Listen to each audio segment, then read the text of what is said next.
This is gonna blow your mind. The Philippines, a nation of over 7,000 islands, is on the front line of a global crisis that threatens its very existence. The warming of our atmosphere, driven by human activity, factories, vehicles, and the relentless pace of modern life, is a present and powerful reality that we can no longer ignore.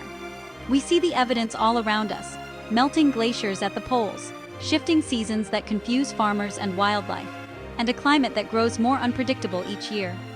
Extreme weather events, typhoons, floods, and droughts are becoming more frequent and more severe, leaving communities struggling to recover. But not all places are affected equally. Some, like the Philippines, are on the very front lines of this global crisis, facing challenges that threaten their very way of life. This nation of over 7,000 islands is not only rich in breathtaking beauty and extraordinary biodiversity, but also deeply connected to the sea that surrounds it. Yet, this proximity to the ocean, once a source of abundance and security, now brings profound risk and uncertainty to millions of Filipinos. For Filipinos, climate change is not an abstract concept, it's a daily reality. It reshapes homes, disrupts livelihoods, and challenges traditions passed down through generations. Rising ocean temperatures, acidification, and stronger, more destructive storms are not just headlines. They are forces that upend lives, destroy communities, and test the resilience of the human spirit. In this journey, we'll visit the coastal heartlands of the Philippines, where the impacts of climate change are felt most acutely. Witness firsthand the effects of a warming world: eroding shorelines, saltwater creeping into once fertile fields, and families forced to adapt or relocate. We'll hear the voices of those living through these changes: fishermen whose catches are dwindling, mothers rebuilding after every storm, and children growing up in a world far different from that of their parents. The story of the Philippines is one of loss and heartbreak, but also of remarkable resilience and the enduring strength of communities who come together time and again to face the tides of change with hope, unity, and unwavering determination. The Philippines is a nation defined by water, with one of the world's longest coastlines and millions living in low-lying areas. Its cities and villages hug the shore, making any change in sea level or storm intensity an immediate threat. Located in the Pacific Typhoon Belt, the country faces about 20 typhoons a year, now intensified by climate change. Warmer oceans fuel stronger storms, turning manageable weather into catastrophic disasters. The archipelago also sits within the Coral Triangle, home to vital coral reefs that protect coastlines but are dying from rising temperatures. The very geography that once blessed the Philippines now creates a perfect storm of vulnerability. The sea, once a provider, is becoming a source of peril, forcing communities to confront an uncertain future. As global temperatures rise, melting ice and expanding seawater cause sea levels to climb, nowhere more urgently than in the Philippines. Here, the sea rises 3 to 4 times faster than the global average, flooding homes, schools, and markets. Sunny day flooding damages property and contaminates freshwater, while coastal erosion eats away at land and heritage. Beaches shrink, and the remnants of lost homes dot the shoreline. In places like Palawan, erosion threatens tourism. Around Manila Bay, sinking land accelerates the loss. These changes are relentless, forcing constant adaptation. The tide is quietly redrawing the map, 1 centimeter at a time. For many, the ground beneath their feet is no longer certain. Typhoons have always been a part of life in the Philippines, shaping the rhythm of the seasons and the resilience of its people. But now, climate change is transforming these storms into monsters of unprecedented scale and ferocity, rewriting the rules of survival for millions. Super Typhoon Haiyan, locally known as Yolanda, was a brutal lesson in this new reality, flattening the city of Tacloban, sweeping away entire communities, and claiming thousands of lives in just a few hours. The devastation was so complete that it left a permanent scar on the nation's memory. Today's storms are not only stronger, but also wetter and more unpredictable. They bring torrential rains that trigger catastrophic floods and deadly landslides, destroying infrastructure, homes, and livelihoods, and leaving deep scars that take years to heal. The economic cost is staggering, setting back progress for years, if not decades. Roads, bridges, and businesses are wiped out in a matter of hours, forcing entire communities to start over from scratch. Communities must now rethink how they prepare for typhoons, as old rules and traditional knowledge are no longer enough. New strategies, stronger shelters, and better early warning systems are urgently needed to keep people safe. Storm signals that once meant strong winds now mean life-threatening surges of water, capable of swallowing entire neighborhoods in minutes. Evacuations have become more frequent and more urgent. The psychological toll is immense. Every typhoon season brings a wave of anxiety and fear, as families huddle together, uncertain if their homes will withstand the next storm. For coastal Filipinos, the sky is no longer just a source of rain.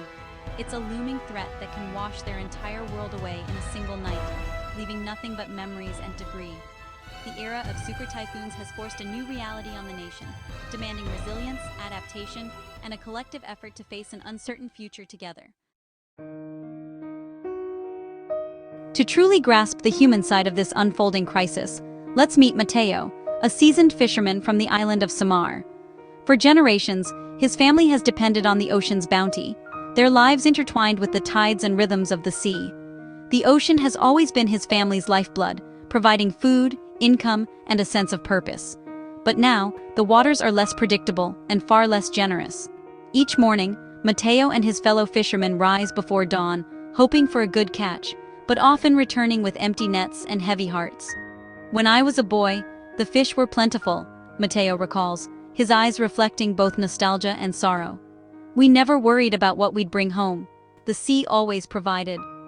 Now, the reefs are pale, and we travel farther for a smaller catch. The ocean feels different, quieter, emptier. We spend more hours at sea, but the reward is less. Changing currents and warming waters push fish beyond reach, making each day a gamble.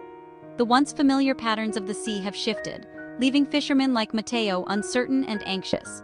Mateo has weathered countless storms in his lifetime, but Typhoon Yolanda was different. The sea itself came for us. We lost everything, our boats, our homes, our sense of safety," he says, voice trembling with the memory. His story is not unique. Across the archipelago, fisherfolk are squeezed by declining fish stocks and increasingly violent storms. Communities that once thrived now struggle to rebuild, facing an uncertain future. Mateo worries deeply for his children. Will the sea sustain them as it did for him, or will it force them to leave behind their heritage and seek new lives elsewhere? The question haunts many families along the coast. Yet, despite the hardships, Mateo's resilience endures. His tale is a powerful testament to what's at stake, not just for one man, but for an entire way of life that hangs in the balance. The crisis is personal, immediate, and deeply felt in every corner of these coastal communities. For Mateo and countless others, the future of the sea is the future of their families. The transformation of the coast is not just environmental, it's a human and economic crisis. Millions depend on healthy coastal ecosystems, but as reefs and mangroves vanish, so do livelihoods. Fisherfolk face dwindling catches or must abandon their trade. Small businesses and tourism suffer from flooding and erosion. Saltwater intrusion ruins farmland, especially rice paddies, threatening food security and forcing migration to crowded cities. The greatest cost is displacement. Entire communities uprooted as homes become unsafe. Relocation is traumatic, breaking social ties and cultural identity. Climate refugees face new hardships far from their ancestral lands. The human cost is measured in lost homes, jobs, and communities. Despite overwhelming challenges, resilience and ingenuity are taking root across the Philippines. Communities are turning to nature-based solutions, restoring mangrove forests and coral reefs to protect coastlines and livelihoods. Mangroves trap sediment, combat erosion, and buffer storm surges, while coral gardening helps revive vital reefs. These projects unite scientists, local groups, and volunteers, fostering ownership and marine conservation.